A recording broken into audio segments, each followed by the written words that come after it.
Hello, everybody. Welcome to our webinar. There's been a lot of discussion about security breaches at mortgage companies, and mortgage companies hold a lot of sensitive data. There's a lot of compliance requirements to ensure data security at mortgage companies, and yet breaches are still happening. Just because you may be compliant doesn't equal that you may be secure. We're going to be talking today about one specific aspect of IT security, and that is multi-factor authentication. Today, we've got a couple of experts with us to talk and debate about the merit in multi-factor authentication. I want to introduce Mike Gillen, who is the CEO of BlockSec. Mike Gillen has a long-standing IT security and identity background, companies like Research in Motion, the Herjavec Group, and Point Click Care. We also have 812 Mortgage and Salman Marediya to help us talk about his perspectives of multi-factor authentication in the mortgage industry. Salman is a security operations analyst with 812 Mortgage. Guys, do you want to give us a little bit more background on yourselves? Mike, do you want to go first? Sure. Thank you. So I guess I'll add that as a security practitioner before founding BlockSec, I helped companies large and small all across Canada and some in the US secure their identity and access. So ensuring that the right people have the right access at the right time and bringing all of that into BlockSec to bring a much better product to the market to hopefully solve the challenges that I was seeing when I was a practitioner. And I'm really glad to be working with other practitioners with Salman solving these challenges today. Awesome. Thanks, Mike. Hi, guys. My name is Salman Marediya. I work as a security operations manager, actually, Kevin, with 812 Mortgage. We wear several different hats, be it compliance or incident response. Essentially, our day-to-day is around data security, application security, even physical security for that matter, doing phishing simulations to make sure our users are ready and aware of what's going on. And I'm just happy to be here. Excellent. Let's set the stage. We want to talk about multi-factor authentication. Salman, before you started evaluating your authentication posture at 812, what did the threat landscape look like? What was your day-to-day in a battle looking? And what we've seen that made it clear that the standard playbook wasn't enough? So honestly, what we were dealing with then day to day didn't really feel like it was something big or dramatic moment, like we were under attack or anything. It was more like a constant low grade noise in the background. It was not like a heavy brute force attack, obviously. Instead, it was something like repeated logins, very sporadic, very distributed, just flying under the radar, right? Then you have these legitimate credentials being used from places or devices that didn't quite make sense. Now, obviously, these were enough for us to take a pause and look closely. Besides that, there were also MFA style fatigue attacks, which were creeping in just enough to raise eyebrows. And from a user perspective, you can imagine that these MFA fatigue attacks can be quite annoying and frustrating. And then on to top that, obviously, users are constantly getting hit with phishing emails. Some poorly created ones, but some were like really good that even with the most awareness training that you prepare the user for, it's just not enough. So individually, none of these screamed incident as such. But when you step back, and that's where you have this aha moment, it's like they told a very different story. So what we were missing really was context. Like our controls seemed too static from what had become a dynamic problem. And that's what triggered really to rethink everything, especially authentication. And circling back to the standard playbook model, which in all honesty is only built for clear signals like failed logins, or you have your bad known IPs, the obvious anomalies. But it was time for us to decide or rather move and understand that modern problems require modern solutions. Thank you. And Mike, I've often heard you say that compliance is the finish line that most mortgage companies are racing towards, but that's not actually the finish line that matters. Yet, what is the gap between the the industry safeguards that they require versus what is actually needed to stop a credential attack? This is a great topic. And this is where we differentiate companies that are doing the bare minimum to keep their information safe and the companies that are really going that extra mile to be truly secure. And I think it will speak to Salman, to what you were just relating to us, which sounds like this sort of dread, this kind of low level dread that keeps you up at night, that you're not really sure, have I got my bases covered, until you do. So really there's two parts to this. So when we talk about compliance, there are legislations like GLBA and FTC guidelines in the United States. Here in Canada, we have PIPEDA that are governing and guiding how private companies can use, collect, disclose, and also secure information. Some are more prescriptive than others. So if you look at, in Canada, PIPEDA is really the law around this. It doesn't even specifically say MFA is required. So PIPEDA says that security safeguards must be appropriate to the level of sensitivity of the information that is being protected. So it's not telling you specifically what to do. A company could make an argument that we've implemented SMS one-time passwords, or we've implemented email magic links. So we have some second form of authentication. Therefore, we've checked that compliance checkbox, right? But those are not truly secure solutions. Those are not going to keep your users secure. So you've met the law, you're not secure yet. And then the second part of it is there are better guidelines like OSFI that are more modern and more mature. And these are specifically geared towards financial institutions. Mortgage brokerages fall under this umbrella. And there's much stronger guidance. And they say you should be using phishing resistant MFA. So this is a key phrase that I'll bring back a few times. And that is, not all MFA is created equally. And some are easy to phish and some are effectively unphishable. And so what you really want to do is make sure that your authentication infrastructure, and I won't get too technical with all the jargon, but really that the way people are being protected and signing in is truly verifying that they're the right person on the other side of the screen, and that it's not something that can be hijacked and used by somebody who's posing as that person. Hopefully that all makes sense. And that's a good question, because I'm sure there are people that are watching the video right now who are like, it just did an MFA rollout. We're now compliant. We're meeting our cybersecurity requirements and our checklist. But what are the specific attack techniques that can bypass MFA, and why do they work even if users are trained to notice them? Just to close that last point, and then I'll answer the question, is I mentioned that you have this requirement to provide appropriate controls based on the sensitivity of the information. I would argue, what could be more sensitive than the information that mortgage companies need to carry? SINs, employment information, credit information, assets, liabilities, so that the highest level of sensitivity should require the highest level of security. And so to answer your question, I'll bring up three vulnerabilities that we see in cybersecurity today attacking multi-factor. The first one, Salman, you already mentioned it. It's that push fatigue, also known as push bombing. And this is where an attacker has gained the person's credentials. So we hear about it all the time, passwords being leaked on the dark web. Billions of usernames and passwords are available for dollars. It's very easy to get your hands on these things. So they use the person's username and password, and they send them a push notification. And so you're getting, what's this? I don't recognize this. Maybe it's my Outlook trying to sign me in. Maybe it's another app on my phone. I don't know what it is. You say, no, I don't know. I don't recognize this, but it happens over and over again.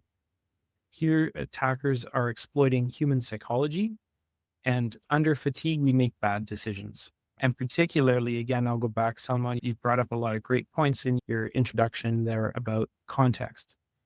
And if the users are not given enough context, I'm not going to point the finger at any specific authenticator app, but there are several out there that just say, are you trying to sign in? You say, to what? For what reason? I don't know. Users will eventually just say, yes, just go away. Stop bothering me. So that's not a user training problem, really. that's an infrastructure problem because users are going to make the correct decision 99.9% of the time, but attackers only need that 0.1% and they've won. And the next one, number 2, I would say is SIM swap attacks. This is where social engineering, attackers will use social engineering at the mobile carrier. So they'll call your AT&T, your Bell, your Rogers, and they'll impersonate the person. And it's really not that outlandish. When you think about, for example, mortgage agents, they tend to be high value targets that are named, they're well known, their information's out there. So it wouldn't be too hard for somebody to try this type of attack. If they're successful, they change they keep the phone number, but they change the device it's pointing to. And so now they can attempt to sign in as that person. The notification comes to the attacker's phone. Now they're in. So they've got your account taken over. The last one, and I'll try not to ramble too long here, but this one's the most insidious, and this is attacker in the middle, AITM. And this is a really technical attack. It consists of the attacker putting a proxy or a relay. So think of this like a bit like a mirror almost between the user and the service that they're signing into. And what makes this so nefarious is that it's completely invisible to the user. They see the real login page. They put in their credentials, they get the real push notification to their app. It looks completely normal. But what's happening under the covers is the attacker is capturing all of that information and they can immediately replay, or even easier, they just grab that session context. And this works because TOTP, SMS, push notifications, including the authenticator apps from those big companies that do provide the services, they're authenticating the session. They're not authenticating the identity. And so the fix to this is really you have to have cryptographic binding. And again, I'm trying not to I don't want to be all technical about it, but effectively you're having a fingerprint on the service that's making the request to the service that's providing the security. And that's something that really kept me up at night when we were building BlockSec. And it was what we really wanted to make sure we covered specifically to prevent this type of phishing attack. Salman, have you seen any of these attempts? You talked about the fatigue, but have you seen these other types of attacks before you made a switch? Before I say that, talk about that, Kevin, I just want to touch on that compliance piece. And Mike, you want to be right. So compliance is more like a baseline, right? It's not like a defense strategy, right? That gap between meeting the standard and actually stopping the attack, they're two completely different animals, right? So for example, sure, MFA is enabled, but is it resistant to push fatigue or session hijacking, right? Therefore, the monitoring exists. But it has to be tuned for clear violations, right? This is the missing piece. This is the gap. And going back, Kevin, what you asked was users getting spammed with login notifications over and over until they finally just hit approve to make sure. We have seen that many times. And it is a very common technique, so to speak. But sessions getting hijacked from the authentication point of view, how did that happen in the first place? Like, where's this user sitting? Open, unsecure networks connected to, like from a cafe, hotel, airport, what have you, right? And to top it, when we have on certain applications, you have MFA enabled, right? You check the box from a compliance perspective, but the user has the choice to either use text-based, push notification, authenticator. We're giving that control to them, which obviously they cannot make the right decision. Are you steering them to the right place? Like personally, if to least, I would use an authenticator. But push notifications, the work is actually done for me. The notifications are coming to me for authenticators on the other side. You're the one who initiates it. That is a big difference. Does that make sense? That makes perfect sense. Yeah.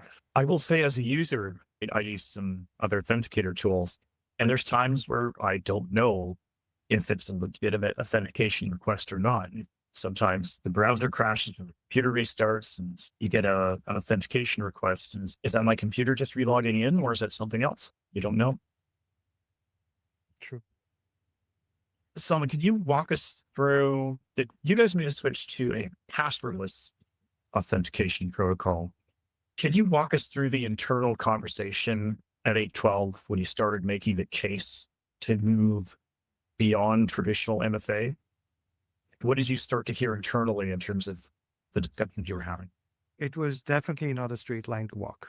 There were good, healthy discussions, sometimes turning into debates, but healthy debates.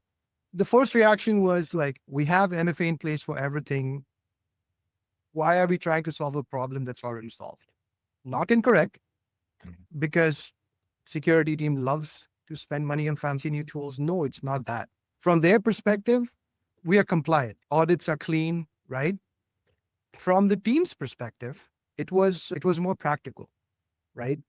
Like the questions that were asked, or something along the lines of, is this going to make the login harder? Are we adding more friction to the user time? Or how much change is this going to take? Because after all, the security and the IT team takes the brunt of everything, right?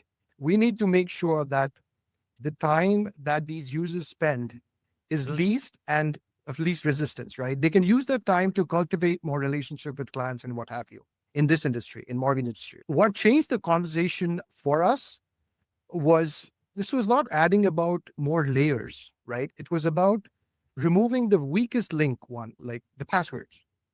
Then it seemed like it started to feel less like a security project. And it was more like something that actually makes the user experience easier, right? Obviously, we started with like a small test group, right? Then department before the full rollout. But when it came to resistance, it started to just drop really quickly once these were established. I guess that's a good perspective, because I think, yeah, it was to ask both of you guys, you'd probably agree that, as you add more security, you harm the user experience, you get resistance.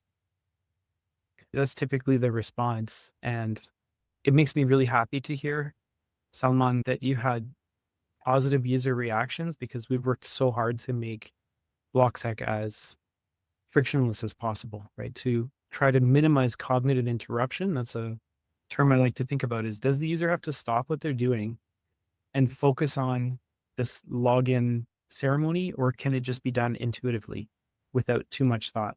You want some thought there. You don't want it to be mindless, but it also shouldn't be a chore.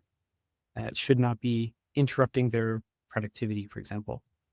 So it makes me very happy to hear that we've been successful in that. Okay.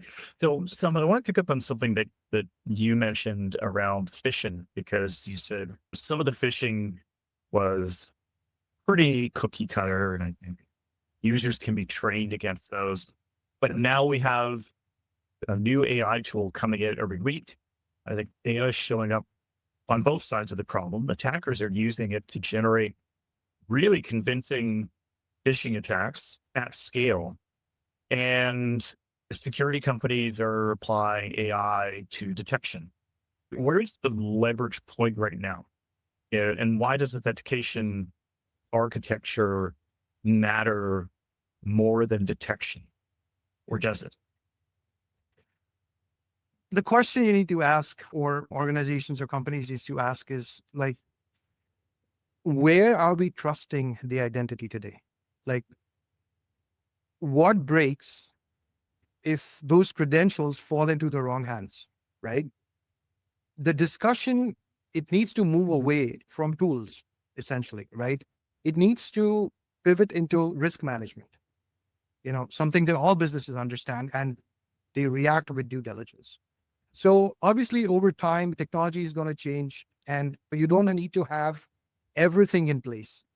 I'm a strong advocate of always ensuring that what is already instilled or deployed in your infrastructure, make sure you use it to at least 85%, if not more. It's just increasing the tech stack. It's never going to help, really. It's just that we have way too many technologies, and it's just hard to keep a track at that point. You're not using it to its full potential. Let's just say that. Kevin. Yeah. Mike, what do you think? Yeah, if I could add to that, I think that's a great perspective. I really appreciate the maturity that you bring to the conversation in this. When you talk about risk, a lot of technologists don't think that way. They just think about, like you said, the shiny new tool, but it's really what you have a goal, and that is to protect the organization. And yeah, to your point, Kevin, about how AI has unbalanced the equation, it's that it used to be manually intensive to fish, and it's now the economics are different. It's incredibly cheap. It's one prompt, and you can have an incredibly convincing spear phishing attempt on somebody. And so the AI defense is a great tool, but you have to think from a defensive perspective, you have to catch and block every single attempt. The attacker only needs to succeed once. And so that's where I would say it's probably more productive to invest in the authentication architecture, which is proactive.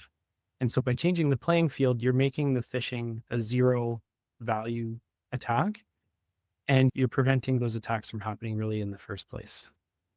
Yeah. Do you guys think that users can be trained to spot some of the advanced phishing attacks that are coming down the line? Depending on the size of the organization, what works for our team is it's not always about trainings. It's about having those candid conversations. It could be a coffee break, lunch breaks. You're not trying to move it to a conversation. That's very important. Give live examples, things that you've seen, make it a dialogue. If awareness trainings are always like they're monologues, one person is talking, the other is listening, they just check, and it's done. That is where the issue is. It should not be so much as it's my mentor. He always said security should be something like a seatbelt in a car. It's there. Everybody wears it, right? Or most of them wear it. Nobody thinks twice. Why should I do it? That is what needs to be achieved. Now, how you do it is totally different from every individual or organizations, but you have to think from that perspective. Mike, would you agree? I agree with you, mentor, and those are very wise words. I'm going to say something you guys can both laugh at me because I know this is naive, but I want us to get to a place where users don't require that training anymore. That to me, that's the ideal, is that those vulnerabilities are gone and users can feel safe and not like they have to be on guard all the time. I know that's not realistic, but I 100% agree, Salman. It's users. I don't even like using the term users. I like to use the term colleagues. Colleagues are people, they are smart, they understand security inherently, and it's just a matter of helping them pick out the little details that are the telltale signs that can make a big difference. And that has to be a dialogue, not something you push at them, because nobody wants to learn that way. I love the seatbelt analogy because it's just so apt. Because when seatbelts first came out, there was a lot of resistance to, why should I wear a seatbelt? They'd never worn a seatbelt before. People had to be trained to use seatbelts. Yeah.